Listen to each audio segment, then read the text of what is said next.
The difference between 3 years ago or 2 years ago when I did the podcast and now is that first, second, third employee will control your destiny. And if you write things down today and build a manual of how you like things done and put together a really good foundation checklist and make sure the job is living up to your expectations. We take 40 pictures on every job to make sure it's done. I've got a data integrity team. So without my 8-step process, without coming up with the 5 green lights for a turnover, without doing the things myself, I would have never built a system to get great people to do the things I did my way. Welcome to the Waste No Day podcast, a podcast specifically for and about the home services industry as it relates to plumbing, heating, air conditioning, and electrical. More than a podcast, Waste No Day is a credo, a determination, a mindset. It is a never-ending discipline. It is a refuse to lose pursuit. It is a wake-up call every morning to waste no day. Now here's your hosts, Brian Burton and Nate Minnick.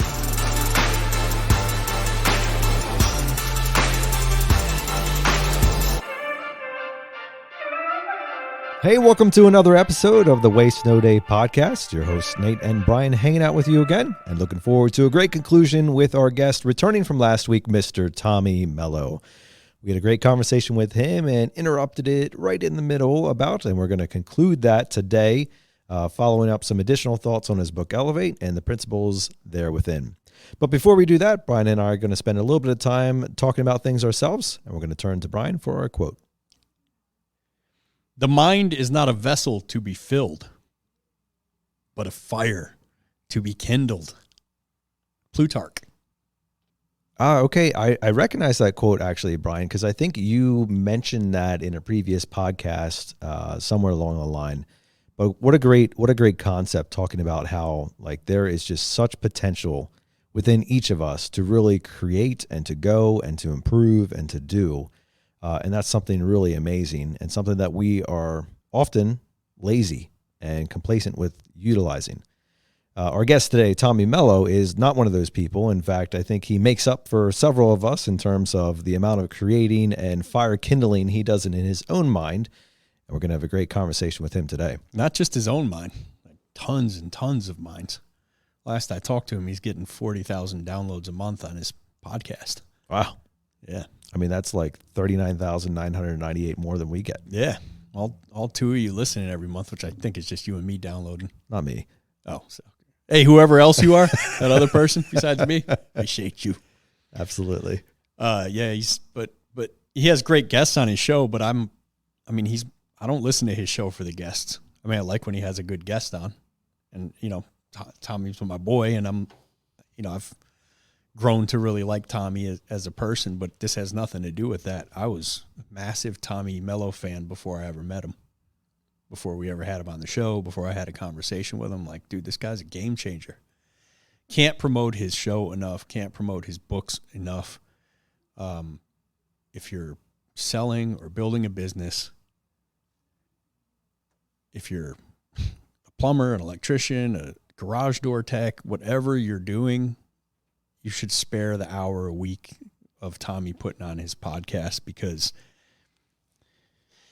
the ideas and processes and like there's nothing he does that he doesn't share, and it's insane. I mean, we'll talk to him about where he started and where his business is now, but you're talking from nothing to hundreds of millions of dollars in revenue and training some crazy high level people, personally to sell, and building training systems. And like, he does a lot of it himself. He R&Ds a lot, rip off and duplicate. He brings in the best people in the world onto his show and gets ideas from them and, repackages it for himself.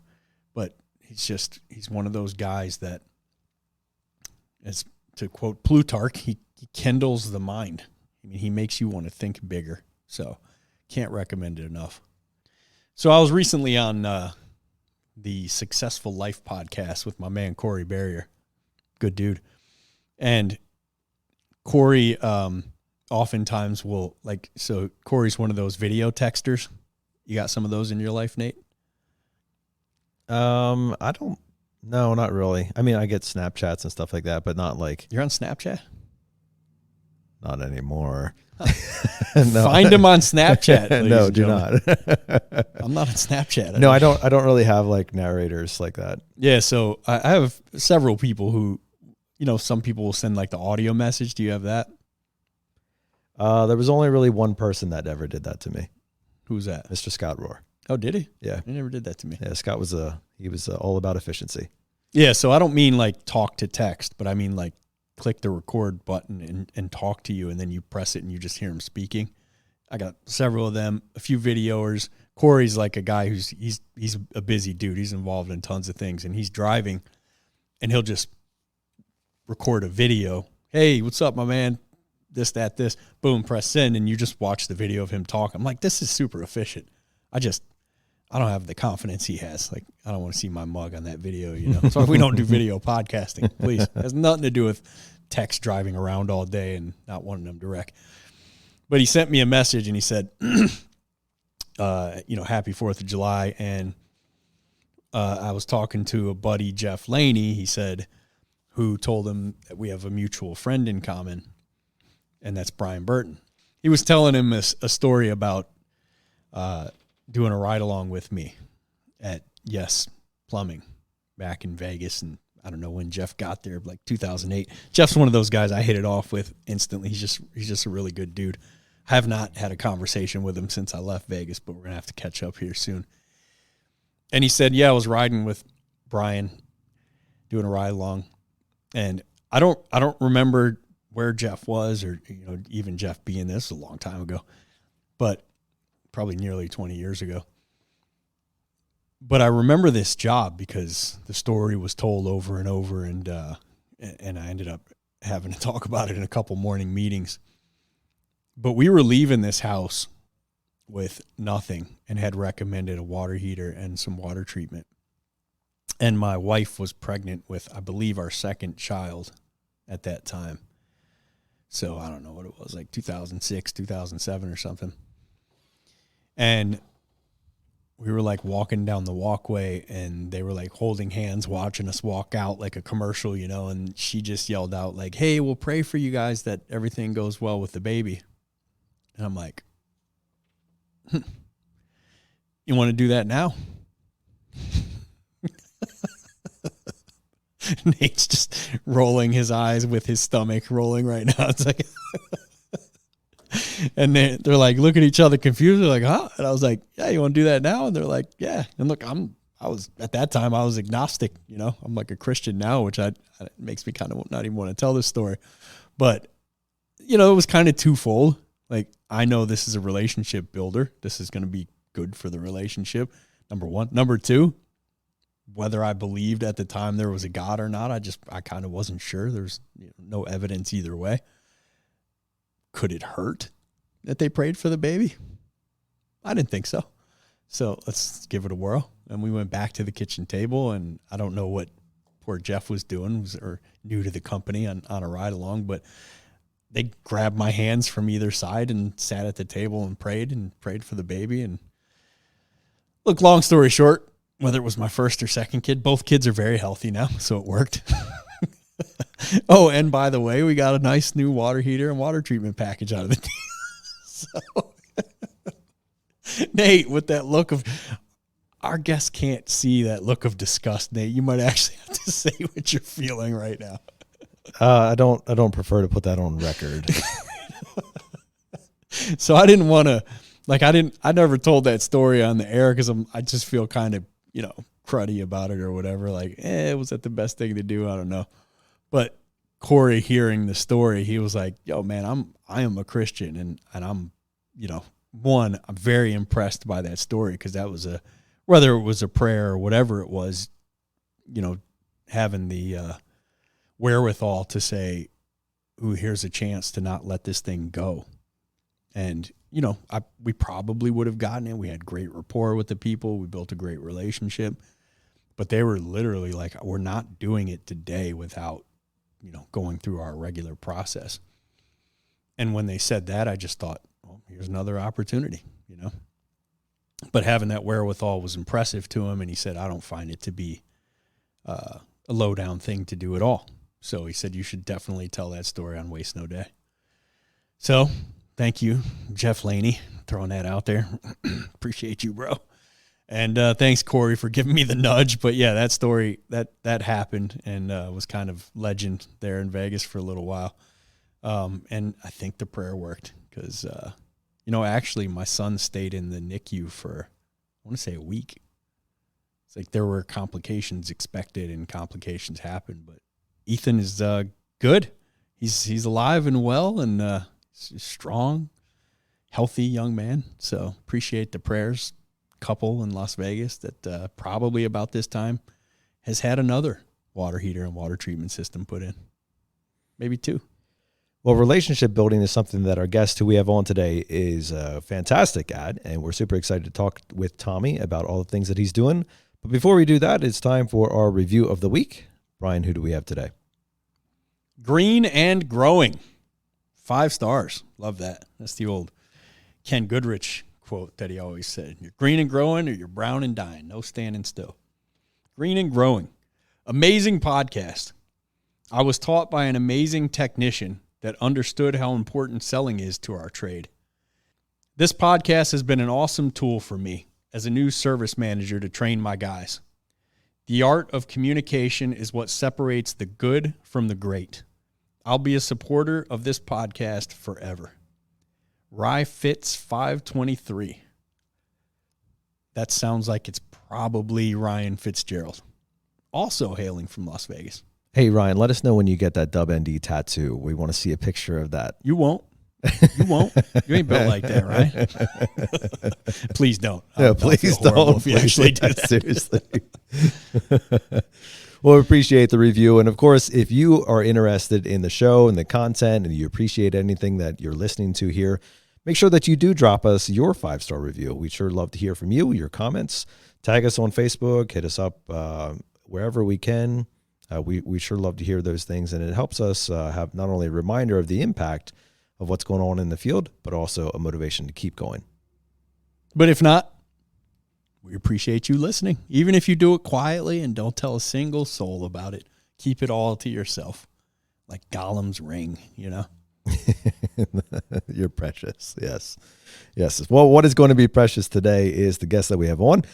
It's a pickup from last week's conversation with Tommy Mello, and we're going to put him in your passenger seat right now.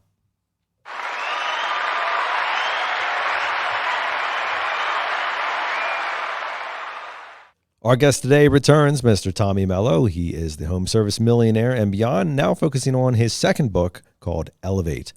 He is the owner of A1 Garage Door based out of Phoenix, Arizona, and has been on the podcast multiple times before. We're going to pick up the conversation just where we left off last week with a little bit of context to let you know, but make sure you go back and listen to part 1. For right now, we're going to continue with part 2 and join the conversation. I interviewed on one of my Thursday meetings, Darius Livers, and he says, Tommy, whenever I walk out of a home, the one thing I constantly do, I get in my truck, I go park around the corner, and I take notes on what I did good and what I could have done better.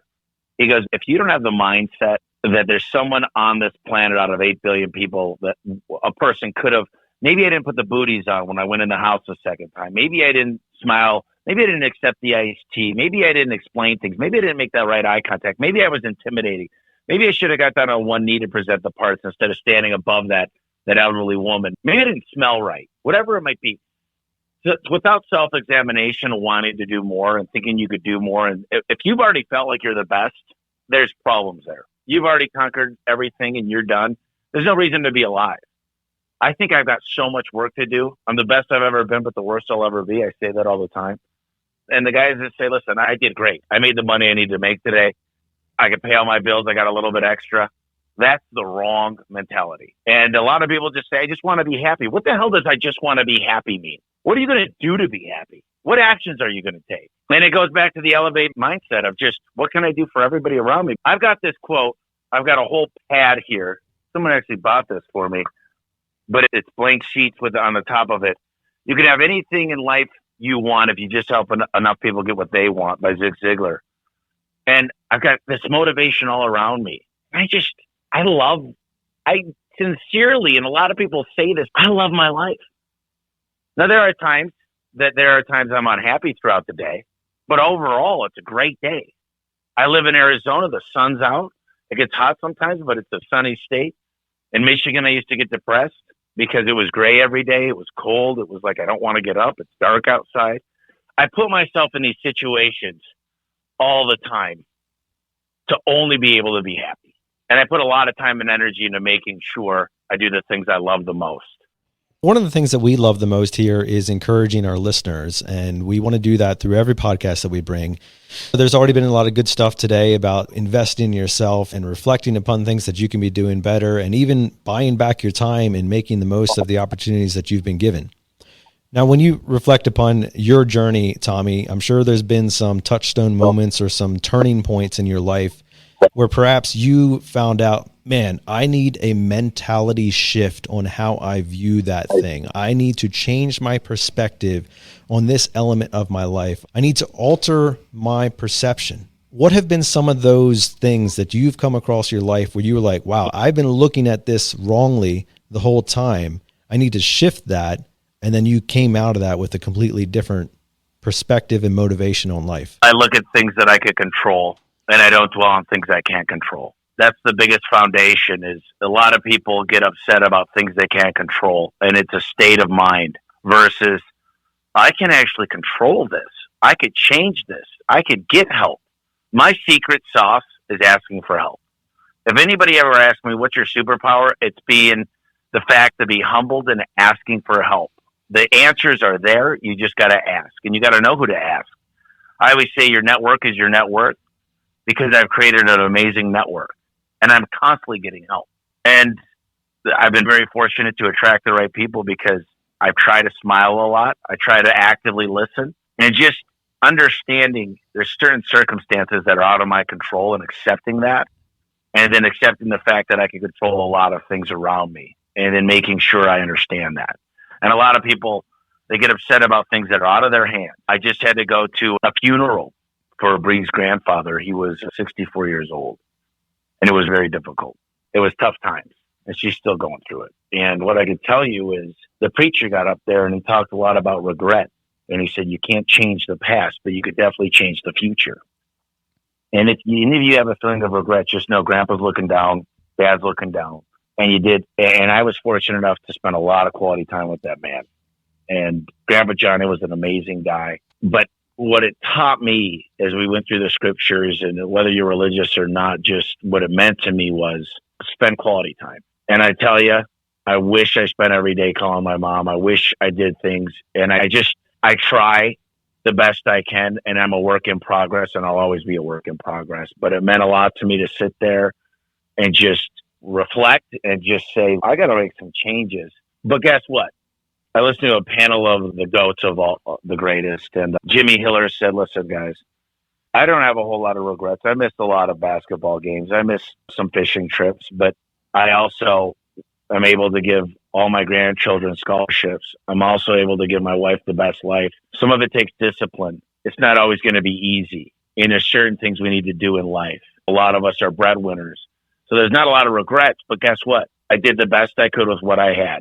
He quit drinking. He carries his coin around him, and he's living the best life he can.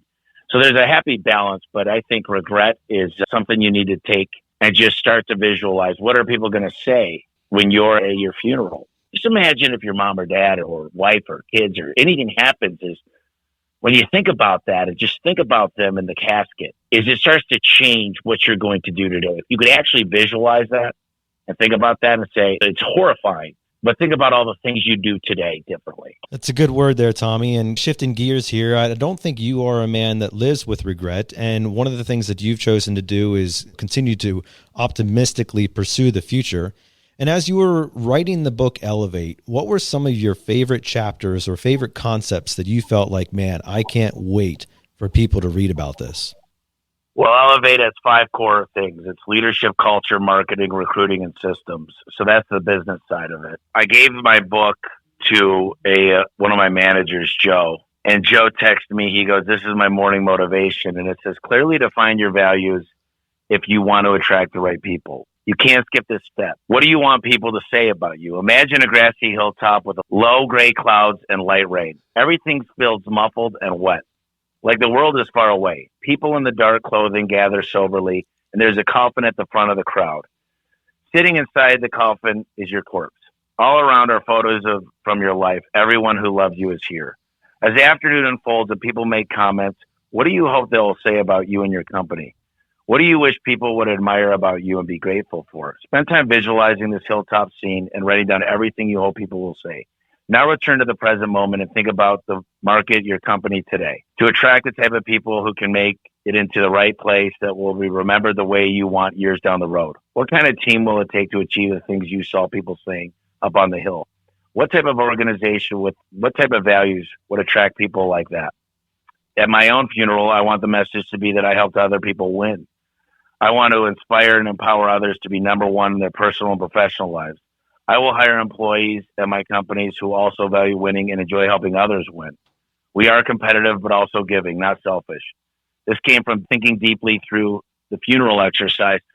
And he texted me that yesterday. And what I could tell you, and by the way, it was really small writing. I could read faster than that because it's a text message. But these are the things I give these books to everybody. This isn't just to build a company or become a great author. I give them to the people around me, and I hope it makes a difference. That was one excerpt from the book, and it's just about an elevate mindset like I've been describing the last half an hour. Yeah, that's a great clip of the book to read, to dovetailing from what we were just talking about.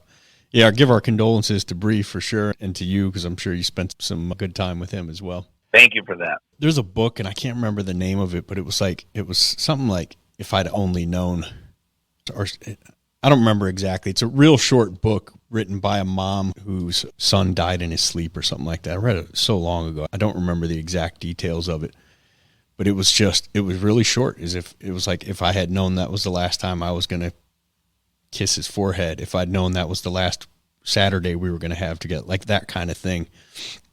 And it made me think, and my wife and I have had some pretty close deaths to us here very recently. And my stepdad also had a heart attack last week and got out of the hospital on Father's Day, thankfully, with a couple stents.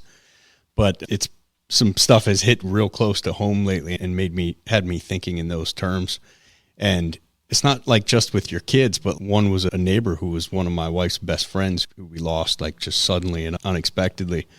But like, we were talking like, what if we'd known the last time we saw her was the last time we were going to see her? So what if we greeted each other like that when I'm leaving for work or when I get home from work, or take it even to another level, like with your coworkers? What if the plumber I greeted or didn't greet on the way out of the meeting this morning, and I try to greet everyone on the way out of the meeting every morning, but what if the one person I skipped, that was the last time I saw that person? Like, how would you act the slightest bit differently? Would you act differently? I'm assuming you would.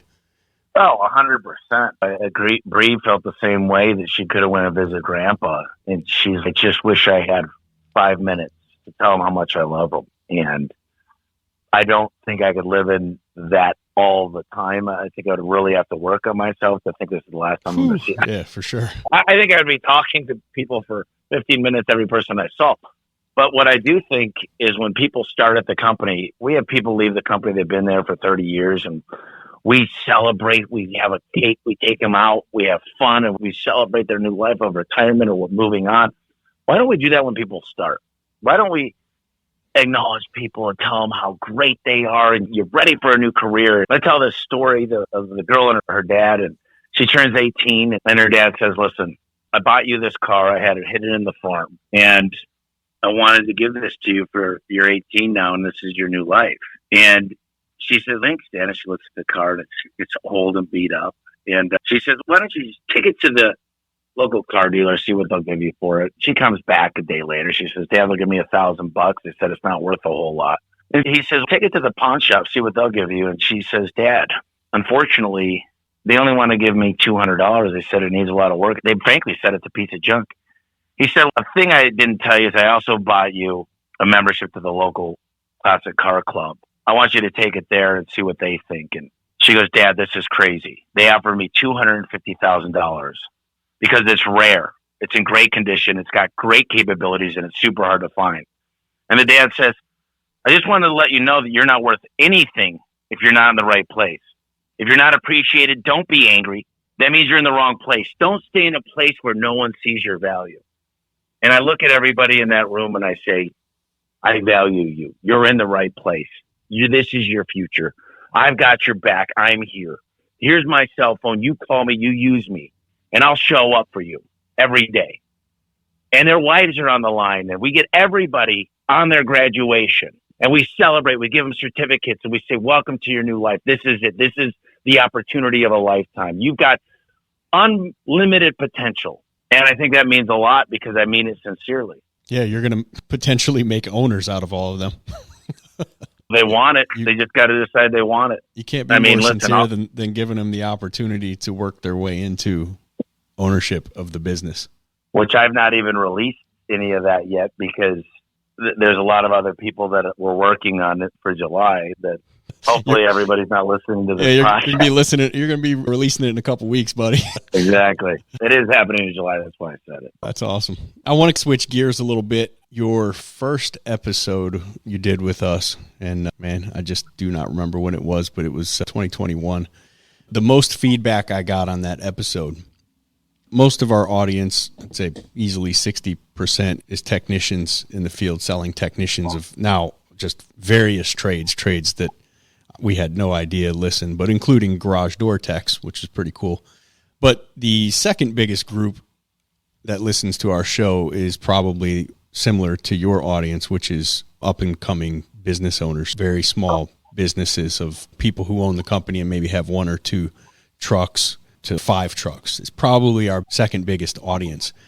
And a lot of the feedback I got from your first episode was when we were just going back and forth on guerrilla marketing, for lack of a better term. And I think we had asked you the question, like, if you were starting over today, like just Tommy and his truck of whatever trade, we don't have to get too trade specific, but how are you? And you gave such awesome golden nuggets then, and that was a couple years ago. What would that look like today? If you were starting over in Tommy Mello Incorporated, just you and your truck, or you and a truck and one other person in a truck, how are you going to market with no budget really for marketing? What are the best guerrilla marketing strategies you know of today? The best one by far is relationships. No one can ever take that away. They can't change the algorithm.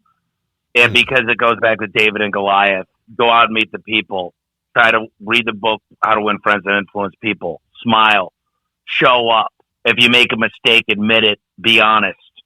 You're going to have to take some sacrifices when you're small because you don't have a big bank. But the big guys don't have an opportunity to go out and meet the people like they used to. They're busy managing KPIs and working on the CRM and other things. Another thing I would do is I'd be getting more reviews.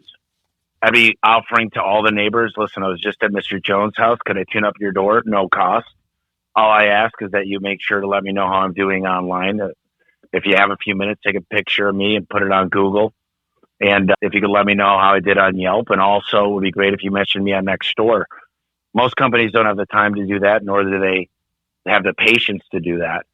I would be going to B&I meetings. I'd be doing the things that I did to become where we are today. I'd be putting yard signs on every corner and every house that I service. I'd be talking to every HOA president. I'd be making deals all the time. What do you mean talking to every HOA president? What would you talk to them about? If I'm with a customer, I'd say, who's your HOA president? The HOA president, in an HOA, you can only have certain type of garage or certain colors. So I say, here's the deal, Mr. President. I want to give you a new garage door. I'll give it to you at cost. I want to show you the benefits of how nice it'll be inside of your garage because it'll be cooler in the summer and warmer in the winter. It'll be very quiet. You'll be able to monitor it from your cell phone. Amazon could deliver. I'll make it look beautiful. And if I do a great job, I'd like you to talk about us in the HOA meetings and make sure that I'm your preferred vendor. And I'll give everybody that's part of the HOA 10%. I'll make sure I do it right. And I'll stand by my work and I'll oversee everything.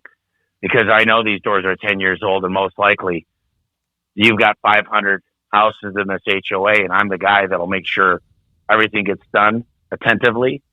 And I'm just one man in a truck right now, so I'll be here. I'll answer the phone nights, weekends. If I'm on vacation, it'll get done because I care so much. I take a lot of pride in what I do. And also, here's the difference of the Elevate mindset. My marketing has changed dramatically over the last 4 years. My mentality is market to the right people, meaning technicians, CSRs, dispatchers, warehouse staff, the right CFO, the right controller. Because I know if I build a team of winners, I can't do anything else but win. 1A player will run circles around 3B players. 1A player will run circles around 10 C players. So people wonder, why do they got to do everything? Because you hire people that are nowhere as good as you. People complain all the time and they say, they get their first employee, they pay him $13 an hour and they say, shadow me. And they wonder why the person doesn't show up on time.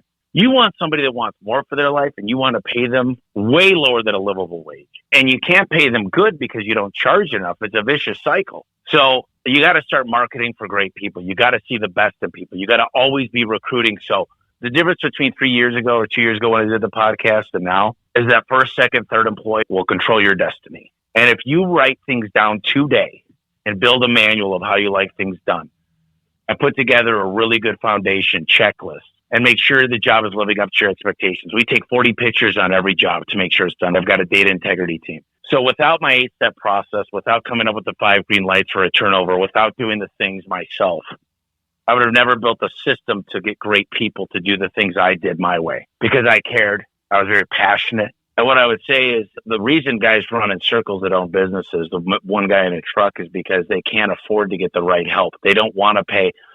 You've got uncapped potential to make as much money as you want here. And by charging the right prices and taking care of people, I get excited if someone makes 200 grand because I know when their dream comes true, my dream is coming true as well. Because I took a long time to come up with the scorecards and the compensation pay where we could both win. And without talking about that piece of growing a business where you don't have to work, it's not worth getting every lead in the world. You're just becoming a slave to your business. And I don't think I talked a lot about that. It's about getting out of the truck, focusing on the business. The company we just partnered with in Houston, they got 30 employees. I called Vince, the owner, and I said, Cody, your son's got to get out of the truck. He's building ServiceTitan. He's finding QuickBooks. He's focused on reviews. And he said, he's my top producer. I can't take him out of the truck. I said, Vince, I've talked to Cody a dozen times. Do you have any faith in me? He goes, you're the only guy I take advice from. I said, get him out of the truck. They went from 400,000 of EBITDA to 3.5 million in 18 months. Of EBITDA. EBITDA. Of profit. Profit. All right. What did that top line look like from one to the next? They were like a few million all the way up to 11 million. Wow. Beautiful. Wow, and they run a really lean company. It's a great company. All right. So that's obviously that's awesome and the exact golden nuggets I was hoping for. What about the social media piece? Like it's just Tommy and Nate's electrical services here. So what are you guys doing social media wise to gain some new clients and get the name out? Social media is great, but social media works a lot better for deco hardware. It works better for before and after pictures of a garage. Obviously, if you can get a client to share on their social media, that's absolutely amazing. There's really cool things you can do with custom audiences. There's a lot of cool things you could do. Getting into groups. So if you go into the group for your city, there's probably 30 to 40,000 people.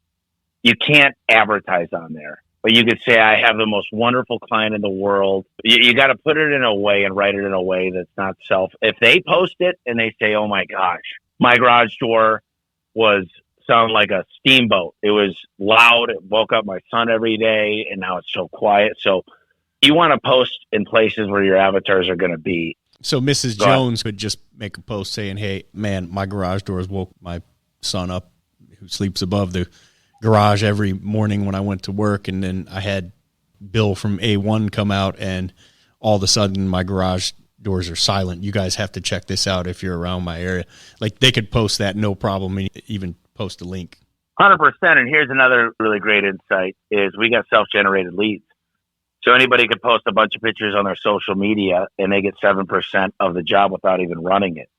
And that's my newest project is to have every single employee become a marketing machine where their wife and kids are involved and they're posting about it and they're going, I'm going to allow them to go to B&I meetings. I'm going to pay for that. I'm going to allow them to sponsor their kids' soccer team. And we'll put a link to Schedule Engine on that website and say 10% of every one of the calls that comes through this link, this Schedule Engine that has attribution, is going to go straight to the soccer team. You can put the link in your church and say, we're going to give a discount. We're also including an extra surge protector. And guess what? 10% of it goes back to the congregation. Those are the best things you can do on social media. And it's not easy. I'm building a content portal and I'm working on attribution models. I'm getting very innovative because everybody's dying for leads. I don't care who you are, what industry you're in. We were spoiled the last 3 years. We're not ready to sell. We're not ready to sell. They just thought because we had the 3 hottest summers in a row, because everybody was doing good because people were stuck at home with COVID. Everybody thinks they're going to do better, but we were very fortunate. If you didn't make money in the last 3 years in your home service business, you might want to rethink being in business. No offense. Same for the salespeople, man. If you weren't getting it done when you were an order taker last year before, look out this year. And it's like even the ones who did well, they made twice as much money, but they didn't get twice as good at their craft. And we're starting to see that kind of nationally now, where people who are just crushing it for 3 years are getting back to being pretty average because they didn't train, they didn't role play, they didn't get around the best people, they didn't get accountability partners in selling and presenting. Yeah, for sure. Yeah, everybody, they call me, they're like, how do I get more leads? I'm like, you don't need more leads. Your conversion rate sucks. Your average ticket sucks. You don't answer the phone on weekends. You literally don't have anything else to sell when people want to buy more. You are so focused. You look at your marketing company and you want more, but they can't give more. You can't squeeze blood out of a turnip. There's no more leads. You could get innovative. You could possibly do some other things, but why don't you fix the things you can control? You can't automatically turn on the Google knob. You could do a lot of things to optimize, but they're not overnight. So you should be focused long-term. How do I get more leads? But do the things you could control. Everybody's, I'm firing my marketing agency. They were great last year. I'm like, no, you just don't understand you were spoiled. You got to do the things that you can control. And everybody's like looking at their CMO or their VP of marketing going, what are you doing? Turn it on. Turn it on. What's wrong with you? I'm doing everything I can. And it's take a look in the mirror and say, what could I do that I can control today? And a lot of people they're going out, they're literally struggling because they built a big business. They got a lot of employees. They bought new trucks. They rebranded. And they built a training center. And all of a sudden, they're like, what in the heck is going on? I'm like, you got to go out again. You got to hunt. 5% of the population are hunters. 95% want to just plant and watch the fruit blossom. They don't understand that they got to be aggressive and go get it. They don't have the genes. I was on Joe Polish's podcast. He goes, only 5% of all human beings have the hunter gene. And thank God I have it, because I'm going to go out and I'm going to create my own destiny. I'm not going to sit here and wonder why things are going wrong and how do I get more leads and what do we do? I make decisions and they happen today. I don't say, yeah, we're going to get to that next week. Yeah, I make decisions quick. I make calculated decisions and we move quickly and I go fight every day. I don't just wait for things to happen to me. I make my own destiny and I control it and I live with my decisions. And that's very rare these days. I feel like having a plan, most people won't do it. 1% of the listeners right now will sit down and write down their goals and start thinking about what they want their life to look like in 3 years. Whether that means fishing more, golfing more, going on vacation with their kids more, being a bigger part of their kids' life. Most people, unfortunately, listening, they're waiting for some grand billow of good fortune to set them afloat. And they're buying the lottery ticket saying this is going to change their life. Although most lottery ticket winners end up broke within 5 years. So if you can't fix your attitude, your mentality, if you can't have gratitude like we talked about, if you can't help build a plan, have a destination, and understand what your life will look like and visualize it, unfortunately, you don't have a chance. I don't believe in luck. I believe in treating people the way I want to be treated. And I think that's really what I wanted to make very clear on this podcast is it's a way of life. It's not just I'm going to do this for a little while. It's kind of like getting in shape. People start noticing and they're like, wow, what are you doing? And it's the same thing with your personality and this mindset of abundance. And that's really, I don't have a whole lot more I wanted to discuss except just be the best version of yourself. Better your best. I don't care if you you're number one in the company. I care that you beat last week, last month, last quarter, last year, and you've got a reason why you're doing this. We got a Pinnacle Club and it was $1 million if you do it. And now it's 1.2. People are like, why is it 1.2? I'm like, inflation. And a lot of people couldn't accept that. And I'm like, listen, in the roofing industry, $1 million was the goal 20 years ago. That's not okay by my standards. But without giving them that goal, they never have anything to hit. They'll figure out, trust me, my top 20 guys will figure out a way. They always do. Because they write down goals. They know what they need to do each day, each hour. Not next month, not next year. They have a plan for today. And I just encourage everybody to start writing things down and having a plan and figuring out and getting an accountability partner, letting your wife and kids know what you're doing, letting your best friends know. Be willing to work later. Be willing to pick up a weekend shift, because if that means living that life you envision in 3 years, then you're on the right track. If you're just going through life, you're going to wake up 10 years from now, remember this podcast and say, man, I wish I would have listened. And it's not too late. There's a song, it's not too late. It's never too late, but do it now. Start now. Take time. Write down a few things. Write down where you need to be on conversion rate, average ticket. Write down, make sure you communicate with your dispatchers what you want, what your goals are. Bring them in coffee one day. Watch how they treat you. Be a giver. Love it, Tommy. You've definitely given us a lot to think about. And if people are interested in learning more about you, A1, or your new book, Elevate, where is a good place to find that? ElevateandWin.com. Audible's coming out it'll be out in July. I do the home service expert, a little bit different than what you guys do podcast. Let me jump in on the home service expert podcast. It's a little bit different in that it's all about building your business, but it's also all about treating your people and how to treat your employees and stuff. And it is the one podcast that I listen to every week, no matter what. It's the only podcast that I listen to. And I don't know if you listen to the show, to the Waste No Day, or not often, Tommy, but if you do, you know that I mention certain podcasts over and over again. It's like this one, To the Point, Cristiano's show I listen to periodically, Jocko, Joe Rogan, like some to just get some outside influence and just reset a little bit, Jordan Peterson. But the only one that I listen to, no matter who the guest is, no matter what, every time it pops up, is Tommy's show. And I don't own a business, but I am responsible for part of the business I'm in, and I manage and lead people. And I've never heard an episode of Tommy's show, the home service expert, where I didn't either take notes or text the leadership team something, or text my wife something, or some change or something to implement comes from every single episode of Tommy's show that I listen to, and I listen every week. So I've even gone way back and listened to years past of your show and booked certain guests on this show because I heard them on your show. So I didn't want to just quickly gloss over what that show is, because it's such a big deal if you're in business, a business owner, a manager. I don't even care. Like, Waste No Days, an hour and a half max a week, and your show's an hour and a half a week. You should be listening to both of them, even if you're a technician. If you're a part runner listening to this, you should be listening to Tommy's show. I was in Houston, and I said, go to a1garage.com/game day. I actually created a shortcut to the podcast about a technician that never gives discounts, a technician that has so much pride in his work. Daniel. And Daniel. Yeah. Yep.